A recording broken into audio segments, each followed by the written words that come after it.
Steel Curtain Network.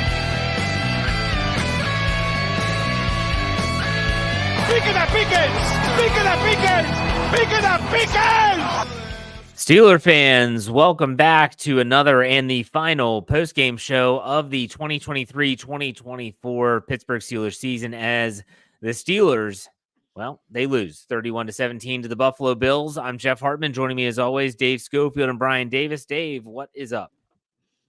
On to 2024. Okay. Belichick response. Yeah, sorry. That was the best impersonation I had. No, I mean, that's what happens when you play your last game. I'm sitting there getting a little bit choked up thinking of how long I have to wait to watch the Steelers play again. It's going to be a while, and it's going to be a tumultuous offseason, I have a feeling. So let's go. Bryan Anthony Davis. What's up, Bryan? Hey, fellas. It's sad that this is the last time that we're talking about a Pittsburgh Steelers game for the 2023 season that has just ended. However, I'm glad that we had this extra game, even though a lot of people aren't going to feel great about it. You know, a lot of people will have the attitude like, why bother? I saw some fight in that team, but I saw a team that was just not as good as the opponent. All right, well, let's start with some knee-jerk reactions here like you always do. Dave, we'll let you go first. Go ahead. Well, it's kind of what I said with a lot of other things all season. If you can't beat a quality opponent losing the turnover battle, especially losing it by 2. Now, you could make an argument that the blocked field goal, in essence, acted as a turnover of sorts, which even with that argument, they still lose the turnover battle. That's the problem. The losing the turnover battle was huge. Both turnovers really impacted the Steelers, and the fact that they just couldn't get any back in return was really the difference in the game. Bryan, what about you? Knee-jerk reaction? Yeah, the turnovers were huge, and it just seems like the game plan to me was very predictable coming out of the blocks as well. And I think that's been a theme no matter who the offensive coordinator has been here and there. But the players, they were just not good enough, especially with the focus to hold on to the football. My knee-jerk reaction is I'm sick and tired of the participation trophy stuff. I mean, what is it, 2016, last time the Steelers won a playoff game? Yeah, the 2016 season, yeah. Yeah. Just getting there is not enough. Like, yes, yeah. Bryan, I agree. I'm glad that they got this game, and I'm glad that we got to spend this week preparing for this game, and even though it was postponed, all that crap.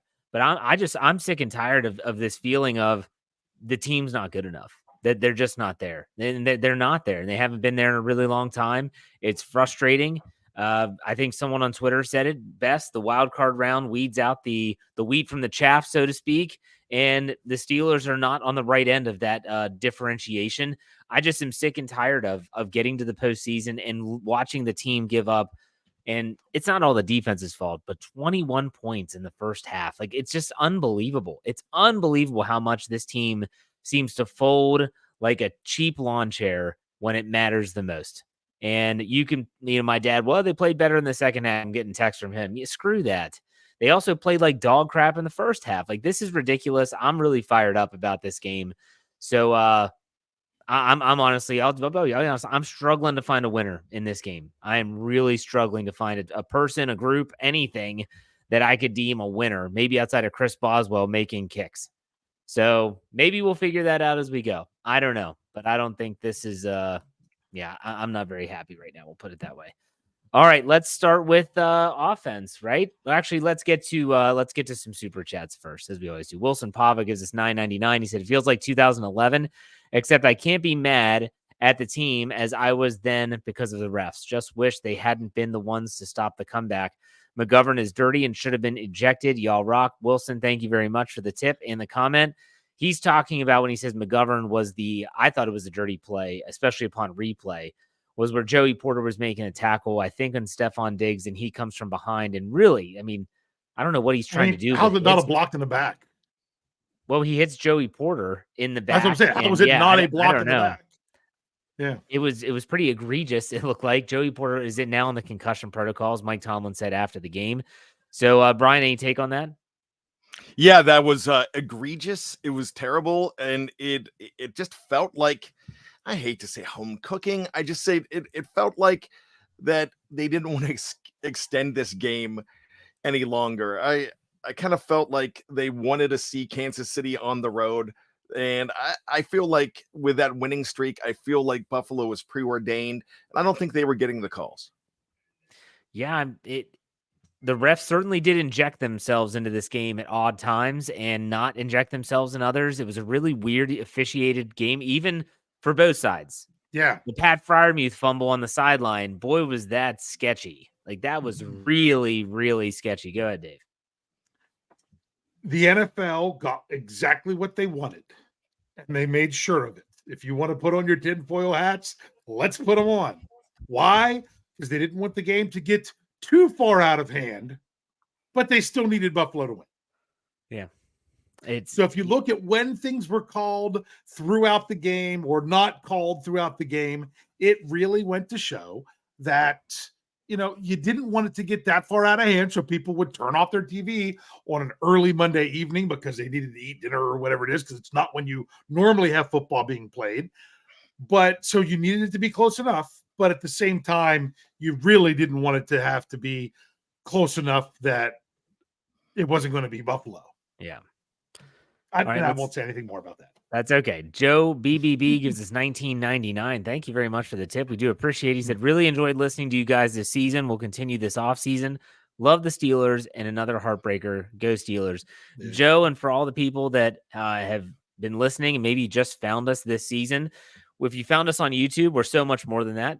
We have audio-only podcasts. Make sure you check us out wherever you get your podcasts. And then also, we are not going to stop. The post-game show won't be here because there's no game to talk about, but the Steelers preview will still be here. The Hangover will still be here. All these shows that we do every single day, every single week will not stop. So make sure you all are staying tuned in to Steel Curtain Network for sure.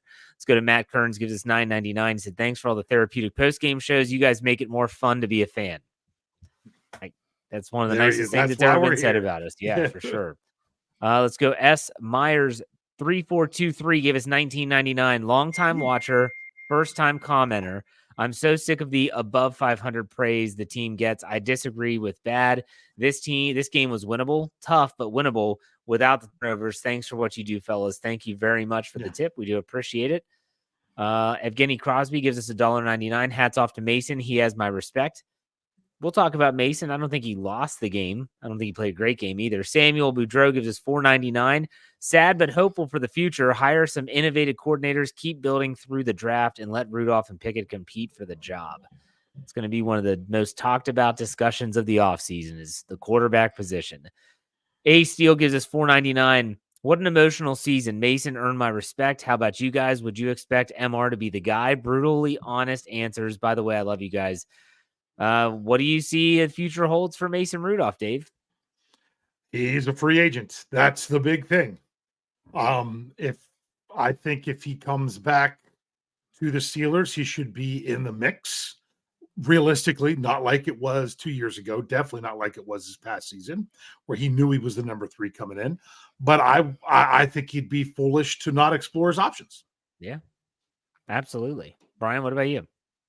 Yeah, this could be a Matt Flynn opportunity for Mason Rudolph, who, if you remember Matt Flynn with the Green Bay Packers, I don't know whether it was 2011, 2012, way back when he won 4 to 6 games when Aaron Rodgers was down and earned a whole heck of a lot of money and wasn't really that great. It could be a Scott Mitchell performance of 30 years ago from 1993, who did very well when Dan Marino had an Achilles injury. So this could be a possibility for Mason to make some money from a team that is reading stats more than anything. Mason could be another Geno Smith.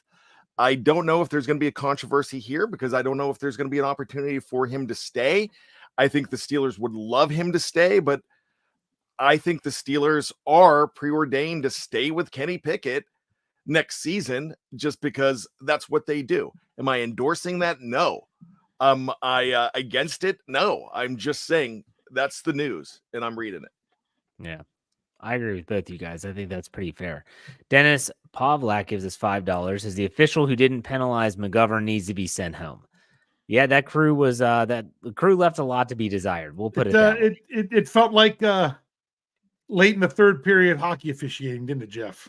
Yeah, they're putting the whistles away. They're just going to let it go. And it was rough. And it was rough in a lot of ways for this Steelers team. Let's start off by going through the box score like we always do. We'll start with the quarterback and the guy we were just talking about, Mason Rudolph, finishes 22 of 39 for 229 yards, a 5.9 average, 2 touchdowns, 1 very, very bad interception, which was in the red zone.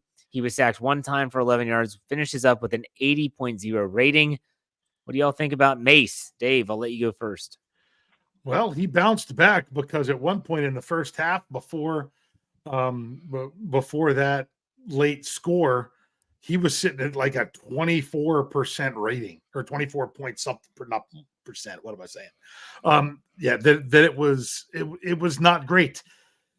The Steelers did what they couldn't do, and that was kind of warm up to things. I think that was kind of it with Mason Rudolph. I think at one point he was 5 of 13 early on. It just took a little bit too much. Typical fashion of what we've seen in the postseason. It just takes the offense a little bit too much to get going, and then when they finally do, they're just trying to catch up the whole time. I wish there would have been a little bit more urgency on that last drive. Even they weren't going to come back and win the game under 2 minutes. It wasn't going to happen. I would have liked to see them at least get to a point where they're going for an onside kick to push a little bit more and not just 5-yard dump off over the middle, waste a bunch of clock. 5-yard dump off over the middle, waste a bunch of clock. Scramble on 3rd and 10 to end the game. I'm like, it's 3rd and 10. Throw it, do even if there's only 5 seconds to do the onside kick. I would have liked to have seen that. So I was a little disappointed with the last drive, but it was more about the slow start in general. But I don't really know what to think about all that interception. I thought that was just a really nice defensive play. What did you guys think of the interception? Bryan, I'll let you talk about it. I kind of thought that he rushed the throw. I really do. I have not looked at the all 22, so I really can't say. I just know that was a 14-point swing, and it just killed the Steelers.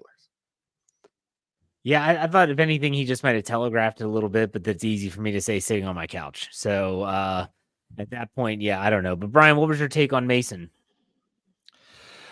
You know what? Basically, my take, I just said it. I mean, I feel like that play kind of defined everything.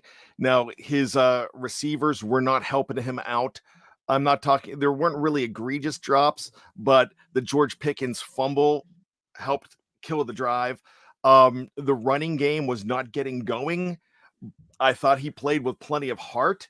I thought he really he was in it to win it, and there was nothing where I'm like, I hate this guy, get him out of there. Notice nobody on Twitter was calling for Kenny Pickett in this game. So, I'm not going to go ahead and grade it, but he wasn't good enough today, but he wasn't one where we're crying for Pickett. Well, I can't speak for you and your Twitter notifications, but I know that mine, out of probably about the first quarter, were blowing up. Bring in Kenny. Where's Kenny? Should they go to Kenny? Oh my gosh. It did not take long. And I knew it wouldn't take long. But no, there were definitely people that were saying that they should have switched. I don't think they should have. I don't think they lost this game because of Mason Rudolph. That was a back-breaking interception, regardless of who's at fault or how it happened. It was a good defensive play. That was a backbreaker. So were the fumbles. This team could not get out of their own way. And I'll say this about Mason Rudolph. I don't think the play calling helped him at all in the first half. No. I mean, it did not. Outside of the very last drive, tell me a time where they took a shot down the field. Yeah. I mean, it's almost like they didn't change their game plan when the game got moved from Sunday to Monday. Think about the 3 games leading up to the postseason. What were the one things that happened? They were stretching the ball down the field, taking shots, and that was opening up the running game. They did none of it. Absolutely none of it. Maybe that was on Mason, not the offensive line protection. We'll get to it, but I don't think the play calling helped him out at all.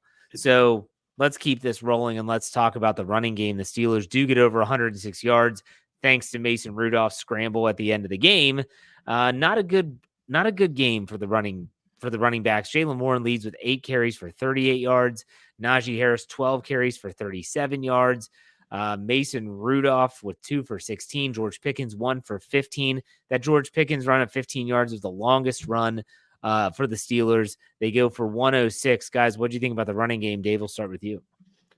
Well, you got down 21 points. That doesn't help your running game.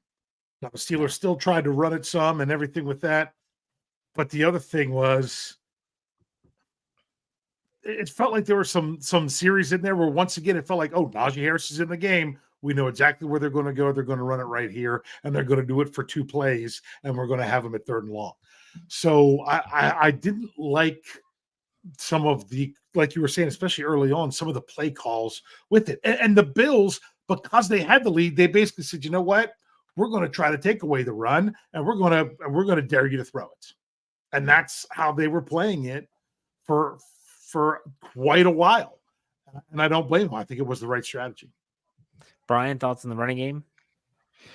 Yeah, the run was definitely taken away from this team. The box was being stacked, but there was nothing that really made you go out and take it. You know, sometimes, as far as I'm concerned, is even if they know you're going to run and they're trying to stop the run, you could power through. And now I know that's going to sound absolutely ridiculous, but it just seemed like they were getting nothing and they were not innovative enough. No. The running game, I mean, it was also very predictable. When Najee was in, they were going to run it between the tackles. It was Jaylen Warren where there was a little bit of effectiveness. I don't know. It's not good. Let's talk about the receiving core, though. Maybe there were some bright spots there. Not really. Pat Freiermuth, 5 catches on 8 targets for 76 yards.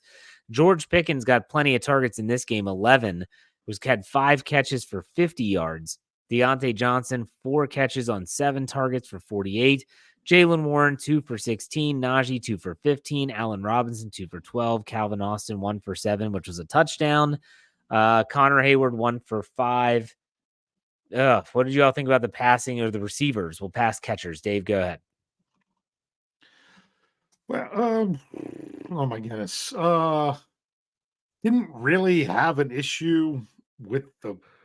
It's not like they were dropping balls. I felt the Buffalo probably dropped more than the Steelers, wouldn't you say? Yeah, probably. So, I don't know that there's anything there that I could definitely say was on the receivers or anything of that nature. I thought they did okay, other than holding on to the football after you catch it. That's honestly the biggest thing. The Pickens fumble, dagger, the Freiermuth fumble. I don't know how they didn't overturn that. I'm glad they didn't. It was so hard to tell whether it touched his helmet or whether or not the defender had full control before his shoulder touched out of bounds. If they would have called that a fumble, I wouldn't have thrown a fit about it. It was just one of those things. I think they sucked with what was on the field, but that was the biggest thing from the receivers was, man, got to hold on to that ball in the first half. Bryan, thoughts on the pass catchers? Yeah, I mean, I really don't know. Other than, were they getting open? I mean, that's the thing. I have not seen enough. I haven't seen game film. I don't know. All I know is I agree with Dave because that's my biggest problem. Even though they got away with the Freiermuth one, you can't drop that football. In fact, I was in the stands when he turned a possible win into a tie because he fumbled, and he does that a little too much. Pickens, that shouldn't have happened either. They put themselves in a hole early. I don't know if they were getting open. I can't really tell from my vantage point. I don't know if I have that eye, but it just didn't look like there was enough to go downfield, and whether it was the play calling or whether they just weren't getting there. Yeah, the pass catchers, again, I'm searching for winners, and I can't really think of any. Like, there's no receiver that stood out. Yeah, some guys made some plays, but there was no one that really stood tall. And George Pickens looks great in the fourth quarter, but there was that costly fumble. It was just one of those games, I feel, for the passing game, which, like as Dave mentioned, that they had to turn to that to try and get back into the game. It just wasn't enough. Let's talk about the offensive line here. Let's talk about the offensive line and how you all thought they performed. Clearly, they barely rushed for over 100 yards. Pass protection, they only surrender 1 sack. Buffalo ends up with, let me check quickly, 6 quarterback hits. Mason Rudolph had a pretty clean pocket at times. Dave, what was your take on the offensive line? They weren't driving the Bills' defensive line off the ball in the run game, but that's a pretty good Bills defensive line. So it's the best defensive line that they'd seen in a while. So it's not that they did bad and they were porous, especially in the run game, but they also weren't getting a big push either. This is one I would definitely have to break down further to say overall what I thought with the offensive line. I thought they would have more problems in pass protection. There were some issues at times, but in all, I'll just say I don't think it was the offensive line that held them back. Okay. Bryan, thoughts on the O-line? I just thought nobody on offense was good enough. I did not think Dan Moore was good in this game. He had a very dumb penalty. I thought Broderick Jones, who we are hoping will be the future, and I really think he is, but my gosh, he olayed that one and let a guy right through to tattoo Mason Rudolph on one play. It's just there were a few others. I know he was kept clean and had some time, but there were times where I thought, wow, this team as a whole and the offensive line aren't getting it done either. No, the offensive line definitely had some ups and downs in this game. Dave, you mentioned it's a good defense. You got to tip your cap to them. Good defensive front, but you expected more. You expected more after what we saw the last 3 weeks. Let's get to some super chats here before we take a break. Leo C 999 said, "Love y'all, homers and haters of Steeler Nation. Another great season. We have time to dissect. I have to go drink it off first. # we ride into the sunset of this season." Thank you, Leo, for the tip and the poetic comment. We appreciate it.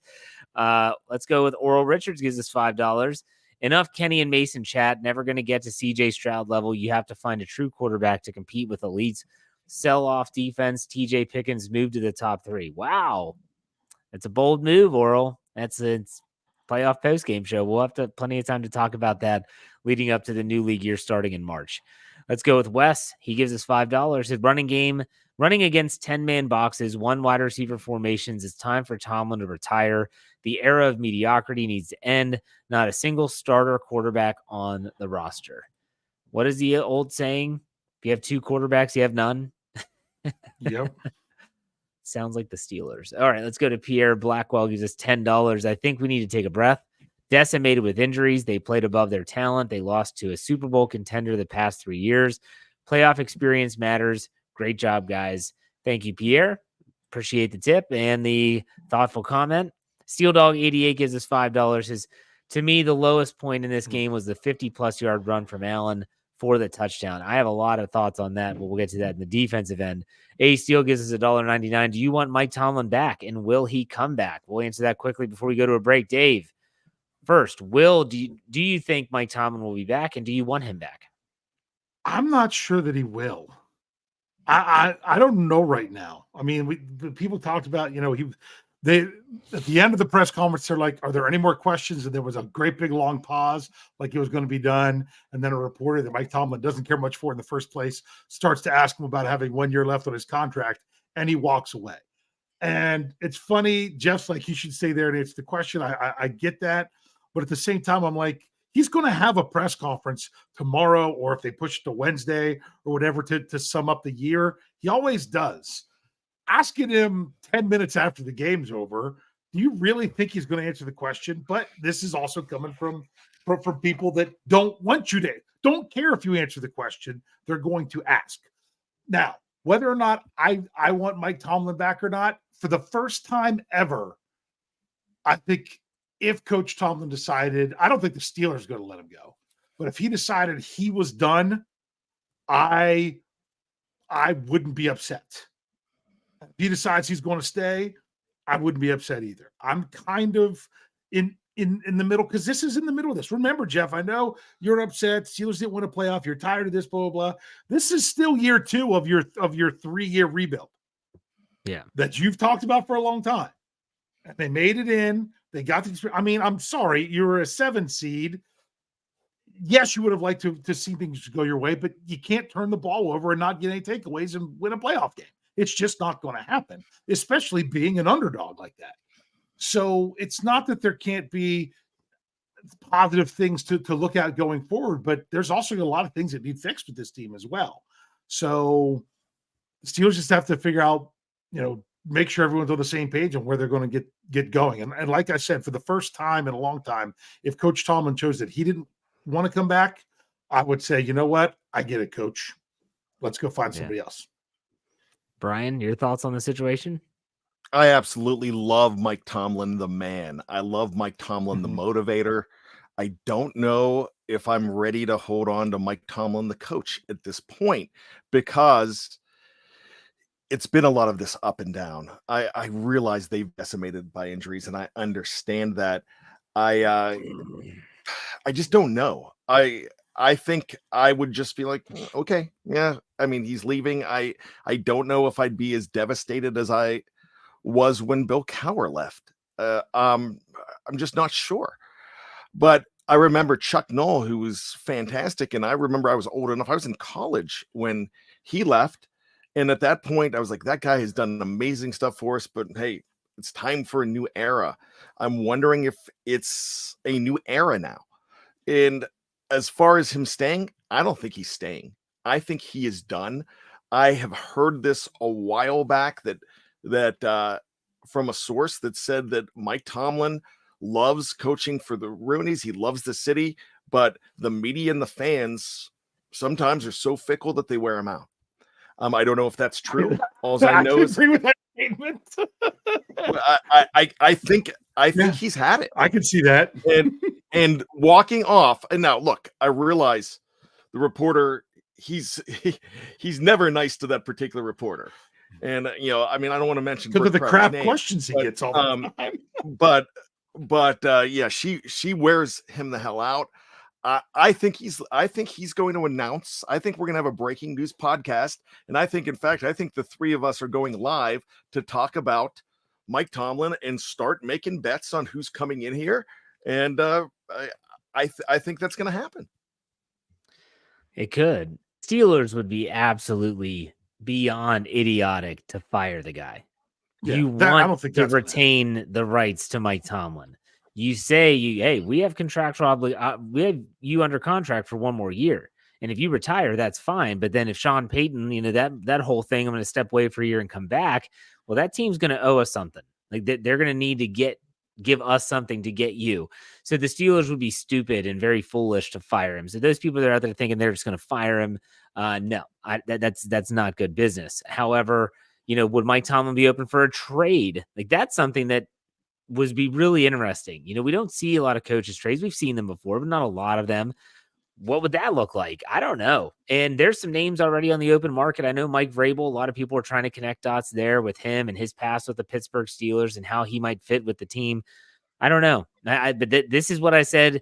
My wife said, are you going to have a lot to talk about this offseason? I said, oh, yes, we will have plenty to talk about this offseason between the quarterback talk and the Tomlin talk and the draft coming up and free agency. The offensive coordinator. Oh, my gosh, yeah. Or are they going to replace the defense? Hell, if you get a new head coach, my gosh, you can just open up the floodgates for all sorts of stuff to change over. Will they get a new GM or is this going to be a one and done for Omar Khan and Andy Weidel? Who knows? Let's not go down that rabbit hole in this post-game show. Let's take a quick break. If you're watching live on YouTube, Facebook, or Twitter, we're not going anywhere. If you're on the audio side, stay tuned. We'll be right back after a word from our sponsors to talk about the defense and a lot more. Be right back.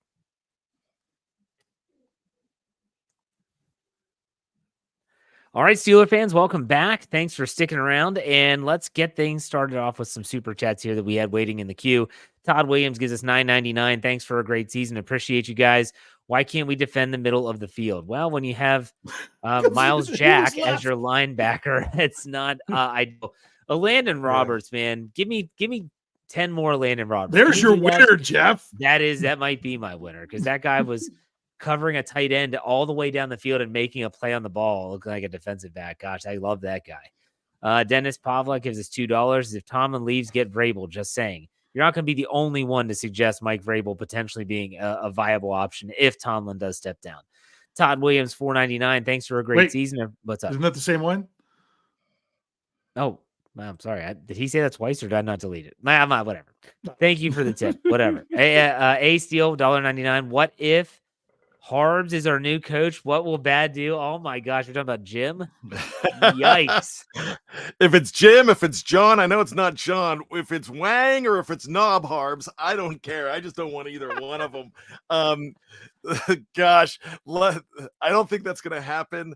But if it does, I might be taking just a little bit of a sabbatical while I look for ledges. I would picture the scene in Ace Ventura when he finds out that Finkel is Einhorn and he like has the shower and he's burning his clothes and he's just putting. I'm thinking of the plunger. Your gun is digging into my hip. Like that would be Bryan if he found out that a Harbaugh's coaching the Steelers. All right, last one here. Kyle Smith gives us $5. The media deserves nothing. These are the same people that lied on Kenny Pickett's name and looked to tarnish his character. We do not hate the media enough. LOL. So no, the media they're not owed anything, but it's your job to answer questions. All Mike Tomlin had to say is not going to answer that right now and then walk off. Like he did. But he did that by just walking off. I get what you're saying. All right. Okay. Let's talk about the defense here. And I think that we already took a break. Take a break? Yeah, we did. We already did. I don't remember that. Seattle has 2 losses. All right. I don't remember it either. Oh my God. Did, Jeff. We did.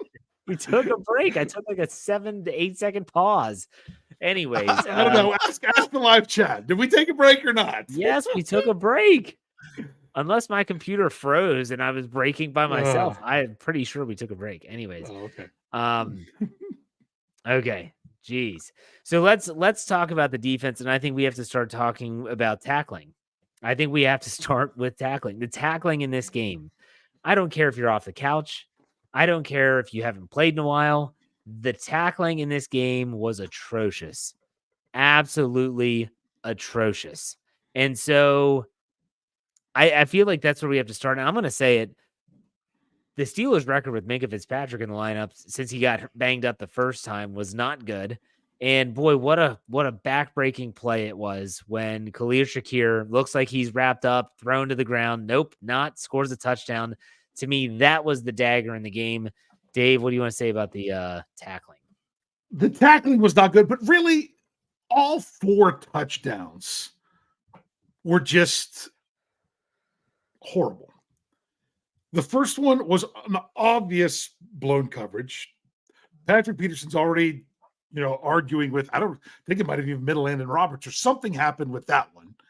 The next one was the very first play after the turnover. You know that they're going to take the shot on the first play. You should be ready for that because you don't know it, but you should have a pretty good idea because that's what teams want to do. Then the non-tackling on the touchdown run by Allen, and then the non-finished tackle of the other one at the end. They were all 4 plays that it was just, because sometimes a team just makes a good play and scores a touchdown. That wasn't, maybe the second one was it, but really it was the Steelers just lubbing it up, giving up those touchdowns. And yeah, you're right with the tackling. Too many times, especially, it just seemed like that the secondary players didn't really want to have anything to do with Josh Allen on that run, that they just kind of took it for granted that he was going to go down, and he did not. Bryan, any thoughts on the tackling? Yeah, the one time they made a great tackle, Hayward did, then they got tush pushed, and boy, I hate that play more than anything. Yeah, but it wasn't good. The tackling was awful. The defense was not good in this game. But like somebody said before, yeah, I really think it was a winnable game, even though I thought that the better team still came out and won this game. The Bills were the better team, but there were some openings where the Steelers could have won, but too many mistakes on offense and defense, and the defense made a lot of them. And when Minka's missing a tackle, when Minka's getting just bounced off, that's just something that you don't really expect. So I thought they were ready for this game. I just thought they were outclassed. Yeah, I mean, this was the frustrating aspect for me. And yes, sometimes the offense, the fumbles and the interception, those are backbreaking plays, the horrible punts. Like, if you're putting your defense is being kind of hung out to dry. But when they're missing the plays that you would expect them to make. Now, I do want to bring up the Josh Allen touchdown run. Did anyone else, maybe this is just me, and if so, say, Jeff, that was just you, man. I saw it a totally different way. I think you're off your rocker. And I'll say that's fine, and we'll move on. Did anyone else see Josh Allen ease up a little bit and the entire defense around do the same thing, and then he just continues to go? This is the Kenny Pickett fake slide at Pitt in the ACC championship game without him actually really going down to a knee. To me, I looked at it and said, once he slowed down, everyone stopped, because they're not going to want to hit the quarterback. I mean, hell, look at what Myles Jack got flagged for. Everyone's like, oh, that's horrible. Look at what he just did. I felt that was, and again, I don't think the NFL has a rule on that, do they? About the fake slide. I know the college put in a rule after the Kenny Pickett thing at Pitt. No, well, but just everything is against the defense. Right. And so if someone would have come up and annihilated him, Josh Allen, they would have gotten flagged. Even though he was a runner, they would have called unnecessary roughness. And instead they ease up because that's what the league wants. And then he just continues to run for 52 yards. That play really, really got under my skin. But I don't know if am I alone there? Dave said you saw it the same way. I saw it the same way. And okay. I really think that should be outlawed, because, we just talked about Myles Jack getting nailed for that play. You can't, like you said, if you hit the guy when it appears that he's going to slide and then he keeps on going, you're going to get flagged for that too. Because, he was going to slide. That's something that I think college football did a good job outlawing, that for the advantage that you get from it. Yeah, the NFL will never do that, because that would then give the defense something that is something in their favor. And like Dave said, they don't do that. So, all right, let's talk about the defense. Josh Allen does have a field day with the Steelers.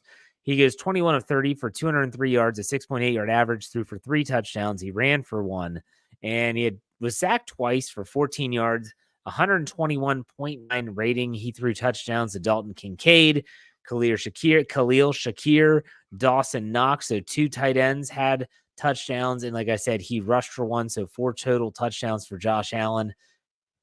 What was your takeaway there, Dave, just in dealing with Allen? Yeah, he wasn't.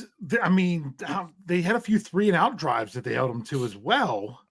So it's not like it was every single time, every single play Josh Allen was coming through big, but it's just he did what he needed to do in the key moments. Every time the Steelers got the ball or got the game to 1 score, the Bills never allowed the Steelers to get possession of the ball with a chance to tie it. Am I right in saying that? Say that one more time. Did the Steelers ever get the ball, have possession of the ball on offense with an opportunity to tie the game? Now, every time they pushed it to within 7 points, the Bills answered. Yeah. Now, some of it was a little bit generous with some of the calls, but it's not what lost the Steelers the game. It didn't. I mean, you could try to say that, but we know NFL officiating. It's been bad all year. So it's not like it's nothing that they shouldn't have been expecting. But every time the Steelers got it close, Josh Allen found a way to make a play and do what he needed to do to win the game. He did an excellent job playing with the lead. Yeah, good point. Bryan, thoughts on the Steelers handling Josh Allen? I just feel like they didn't. And I knew, especially at the end of the game when he was just those design quarterback calls, I think he's hard to stop. I would say he's number 2 in the league behind Lamar Jackson as being the best running quarterback in the game right now. With all the touchdowns that he's had, he's really hard to stop.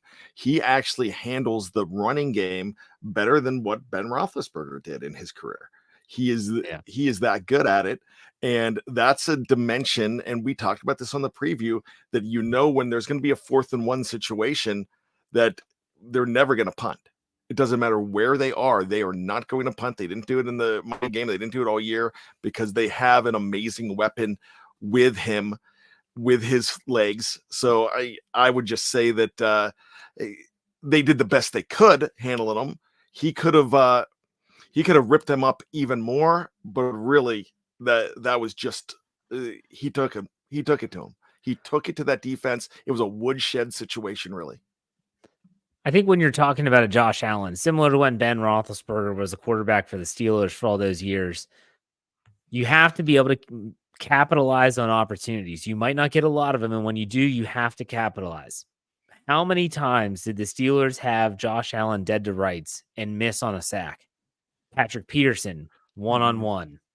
Goes high. We saw Ben Roethlisberger make a career out of that. Defensive back up high, good luck. Nope, shrugs him off. Marcus Golden had an opportunity. Alex Highsmith had opportunities. Even Nick Herbig had opportunities. It's one of those situations where if you're going to beat this guy, you can't give him those second opportunities. You flush him out of the pocket. It's 3rd and 9. You're thinking, okay, we got him on the run, and he connects with Stephon Diggs down the field. So it's really difficult. Not saying taking anything away from Josh Allen. He's very, very talented. But at the same time, I don't think the Steelers really brought their best game, because I thought the worst part of the Steelers defense was their run defense. They absolutely could not stop the run when it mattered the most. They rushed for 34 times for 179 yards. Yes, 74 of those came from Josh Allen. A 5.3 average, 1 touchdown, and a 52-yard long, which was Josh Allen's touchdown run. What did you all think about the defensive front and run stopping? Dave, we'll start with you. Yeah, didn't get it when they needed it. There were some times when they did need it. Like, they really needed to hold Buffalo on that first series of the second half, and they did. So they did a nice job there, but there was plenty of time when it's just like, here you go, 5 to 8 yard runs on first down. That Josh Allen is most likely going to be able to convert that into a first down and continue the drive. The run defense just didn't. I mean, there were times where they threw him for a yard or two loss. They kept pointing out on TV how different it was with Cam Hayward in the game versus him being out of the game, things of that nature. The run defense, I guess the best way to say it is they weren't consistent enough. Yeah. Bryan, thoughts on that? Yeah, it was weak. They had a really tough time. I would love to know, and we're never going to be able to answer this question, how much different would have it been with TJ Watt in there? I don't know. Yeah. I really don't know. But I think there could have been maybe a turnover forced that changes that 14-point swing, that changes a few things. So you never know. When you lose a guy like TJ Watt, you lose a lot. They just, without him, that was not a good effort. They rely so much on TJ Watt to create those splash plays. And when he's not in there, and when Minkah Fitzpatrick is playing in the box like he has been all season, you don't have that in the back end now either. So TJ Watt he's a dynamic player, but really when you look at the Steelers defense from top to bottom, they don't have, maybe outside of Minkah, and again, Minkah was in a role this season when he was healthy that it wasn't conducive to him making the splash plays we had gotten accustomed to him doing when he was in the back end. And they just don't have the difference makers right now. Joey Porter Jr. has the look of a really good cornerback. We'll see. We'll see what the defense is going to look like. They have a lot to do this offseason. Tyler, I didn't miss the super chat. I'll get it to in a second. All right, let's finish this up talking about the pass defense. Obviously, the tight ends did a number on the Steelers. That's not breaking news. Kincaid leads the Bills with 59 yards receiving. Dawson Knox only had 1 catch for 9 yards, but that was a touchdown. Stephon Diggs, 7 for 52 on 9 targets. Guys, what did you think about the pass defense? Again, they got to Allen twice. Steelers registered 3 quarterback hits. 2 of those were the sacks. So they didn't really get to Josh Allen too much. Dave, what do you think about that? I mean, honestly, other than the tight ends early, the pass defense I felt wasn't all that terrible. But you can't say other than that when they give up those 2 touchdowns early.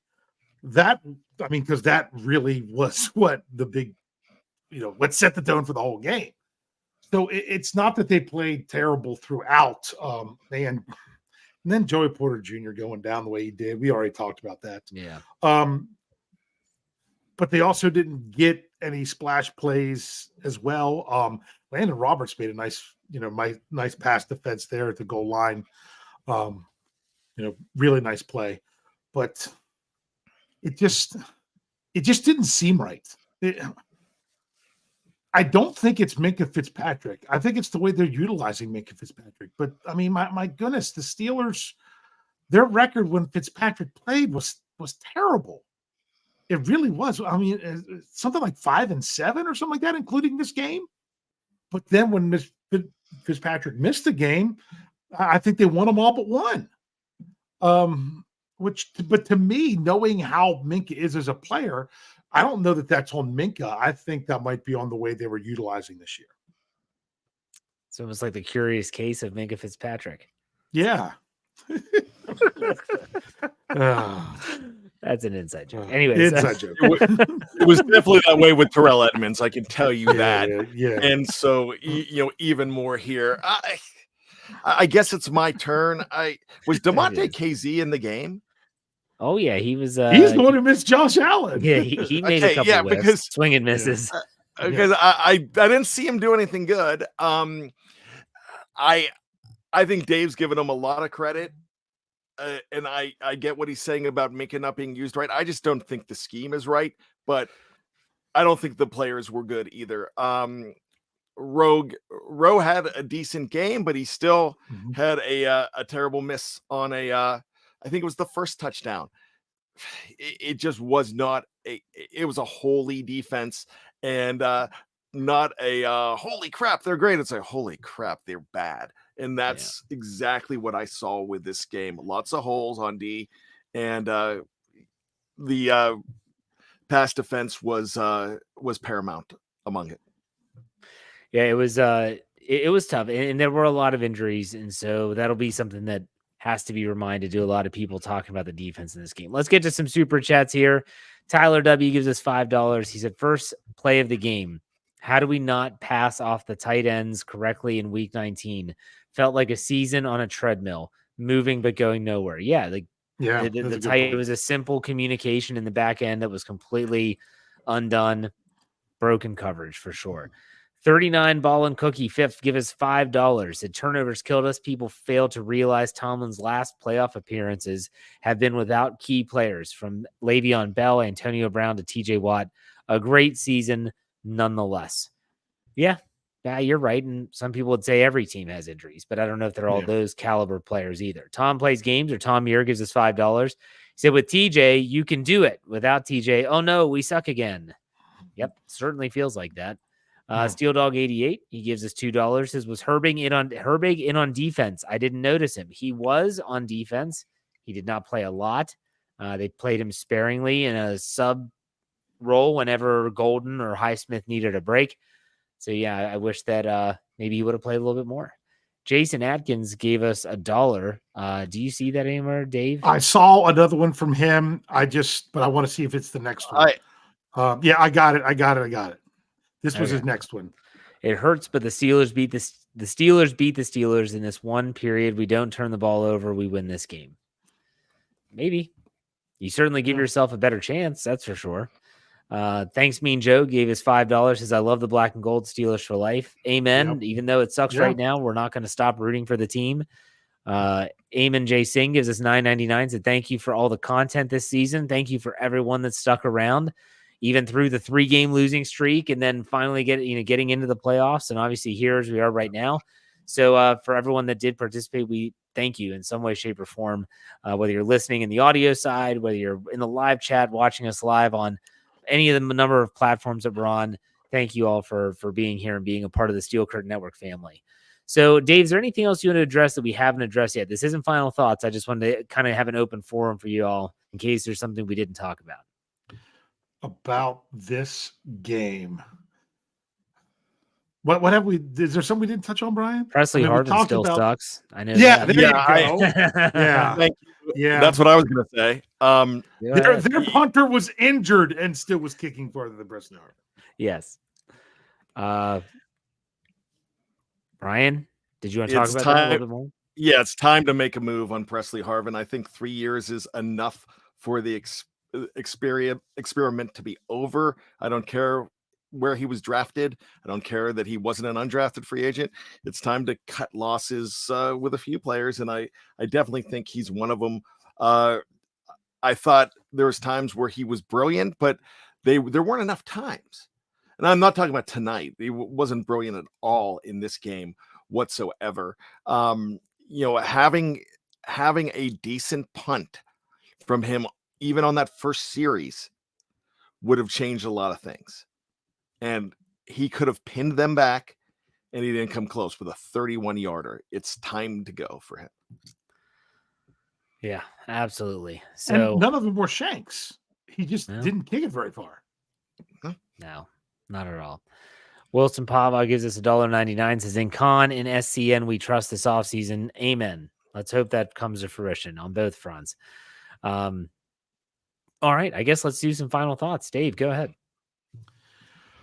Final thoughts. I know there's a lot of Steeler fans out there that talk about, as Jeff talked about at the beginning, the 2016 season is the last time the Pittsburgh Steelers won a postseason game. You are exactly right. The numbers are what the numbers are.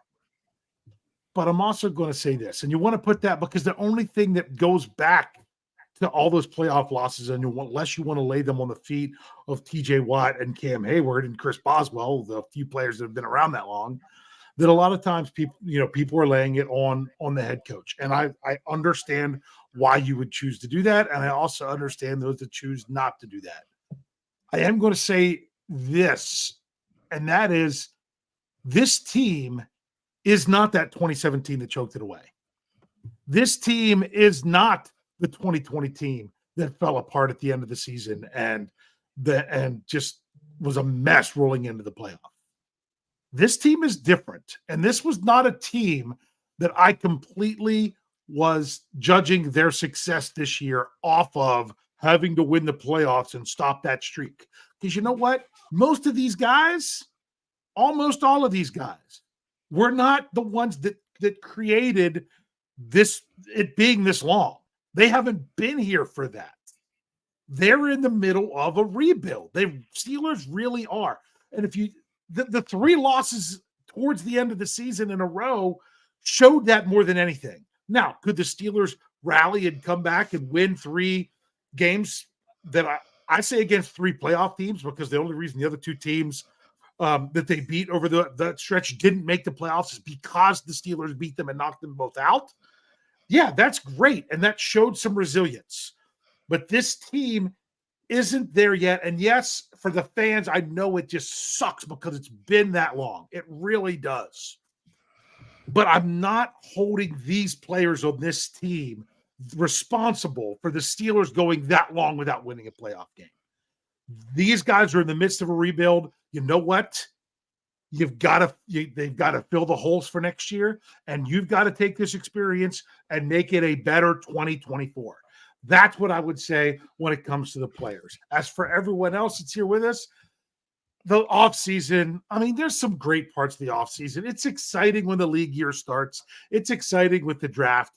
But just the sheer length of it, it sucks. And I'm in my mourning period right now, and it's really going to sink in more tomorrow that I got to go so long until I watch the Steelers play again. Then it'll hit me again after the Super Bowl when no one's playing football, because I'll distract myself with other playoff football until then.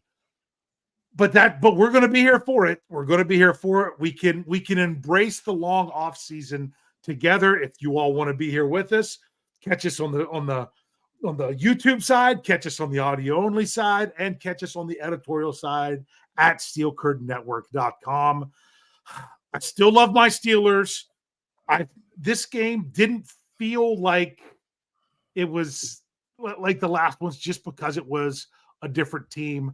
But man, you can't shoot yourselves in the foot, especially early with the takeaways, and try to and expect to beat a quality team that's won 5 straight games and the number 2 seed in the playoffs on the road. You just can't do that. So it sucks. We have to talk about next year, but that's all there is to talk about now. Yeah. Bryan, final thoughts. I got myself convinced that this could be magic. And then I saw Green Bay just shock Dallas. And I thought, wow, 7's never beaten a 2. Dave Schofield brought that up the other day. Could it happen twice? And I still thought with Mason Rudolph at quarterback, with TJ Watt out, it could happen. But I got to tell you what, I'm still pissed. I'm very angry. And I can make excuses for the fact that they were depleted, but a lot of teams are depleted. You're getting to a point where mediocrity is just not good enough, like Jeff said at the beginning of this show. And I'm just kind of angry. I want this madness to stop, and I don't know what it's going to take to stop, because you could easily get rid of everybody and it doesn't stop. You could get rid of everybody and it gets worse. Or you could have that clean slate and it gets better. I don't know which way it's going to go, but I know one thing. I know I absolutely love the Pittsburgh Steelers. I don't care who the coaching staff is. I don't care who the quarterback is. I don't care who the players are. I don't care who the peanut vendor is.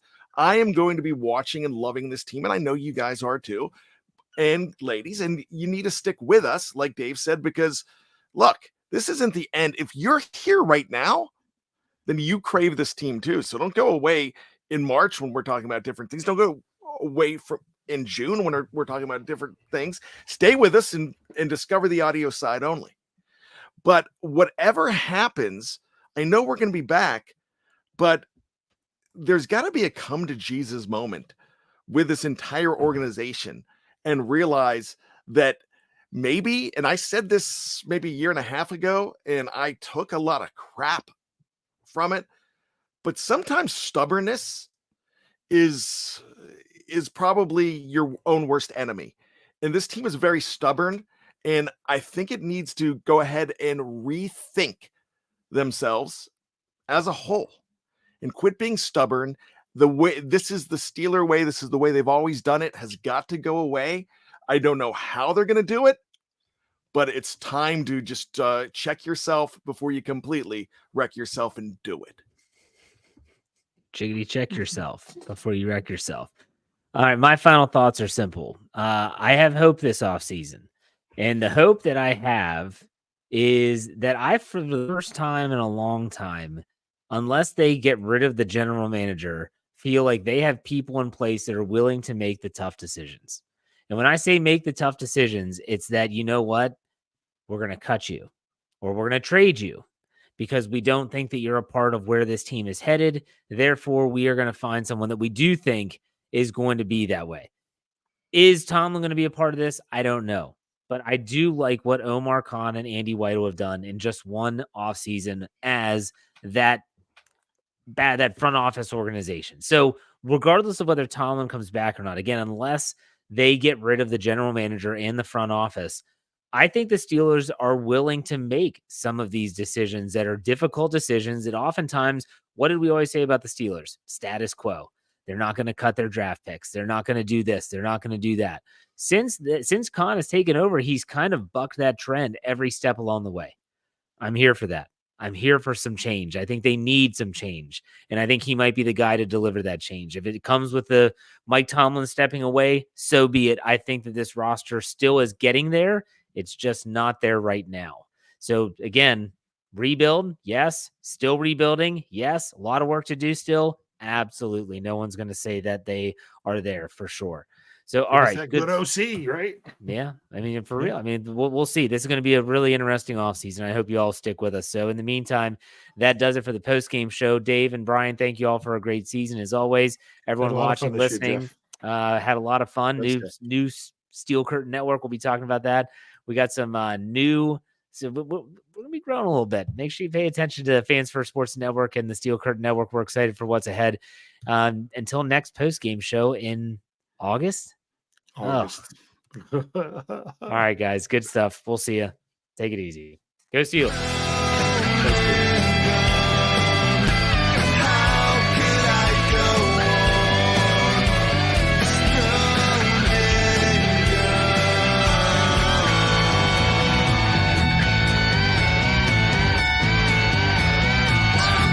Steel Curtain Network. Get it. Everybody else gets a little tight.